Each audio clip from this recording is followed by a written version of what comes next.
প্রকাশ্যে এভাবে চলছে রমরমা দেহ ব্যবসা। আবাসিক হোটেলের মাধ্যমে তারা দিন রাতে এই কাজগুলো করে যাচ্ছে। গোপন ক্যামেরার মাধ্যমে ধারণ করা ভিডিওতে দেখাবো আজকের সেই রমরমা দেহ ব্যবসার যে কার্যকলাপ কীভাবে তারা পরিচালনা করছে। আমরা গোপনে ক্যামেরা নিয়ে কিন্তু সিঁড়ি দিয়ে উপরে থেকে উঠছি আবাসিক হোটেলে।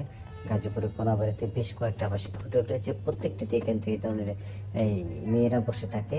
মেয়েরা এরকম যারা দেহ ব্যবসার সাথে জড়িত তারা কিন্তু এভাবে বসে থাকে, এবং যারা এখানে আসে তাদের সাথে সময় কাটানোর জন্য আসে, তারা কিন্তু এসে তাদেরকে পছন্দ মতো নিয়ে দাম দর করে কিন্তু তাদেরকে নিয়ে যাওয়া হয়। তাদের যে বিশেষ রুম রয়েছে, কক্ষ রয়েছে, সেখানে নিয়ে তাদের সাথে এই অসামাজিক কার্যকলাপগুলো করা হয়।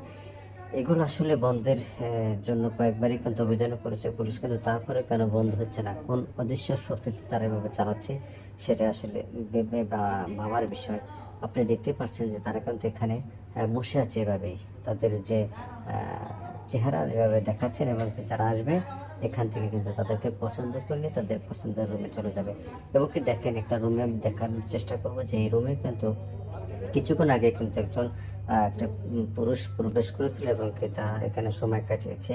এবং কি দেখতেই পাচ্ছেন যে একেবারে হাতে টাকাও রয়েছে। আসলে এই ধরনের কার্যকলাপ বন্ধ হওয়া উচিত আমাদের দেশ থেকে।